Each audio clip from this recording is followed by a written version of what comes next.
One local elementary school principal is already warning families about how the budget cuts could affect them. K2's Lincoln Graves has that part of the story. A dreary start to the school day at Atkinson Elementary, and the collective mood matches the weather. Really sad. It drives me to tears sometimes. Well, it kind of makes me angry and a little sad. In a recent letter home to parents, Atkinson's principal laid out how budget cuts could affect the school. The reaction? Frustration. There's no fat left to cut.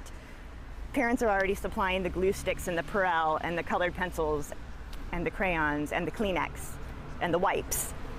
There's no budget left to cut anymore. Part of the problem is caused by cuts to the federal government's budget. Schools everywhere expect a drop in Title I funding, which only adds to the misery locally. Title I funding is federal money given to schools with high populations of students living in poverty. To qualify now, 40% of students in a school have to meet that criteria.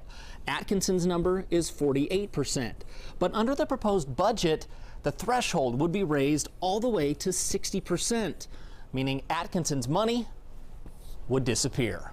If Title I goes, so does free full-day kindergarten. Other possible cuts: no more dedicated PE and music teachers, which really hits home for young kids. PE and music's been here since I was in kindergarten, and I've always really loved it. I like to go to PE and music because I get to learn new things about music and learn new games at PE. Despite that disappointment, Atkinson's principal promises to keep students at the center, no matter what funding levels are. In Southeast Portland, Lincoln Graves, K2 News. Now, nothing is final until the school board approves the budget. Atkinson's principal says she simply has to plan for what's proposed and doesn't want any changes to catch teachers or parents off guard. Tonight's hearing to discuss the district's proposed cuts starts at 6 o'clock. It's being held at Roosevelt High School in North Portland. The school board is scheduled to vote on the cuts in May.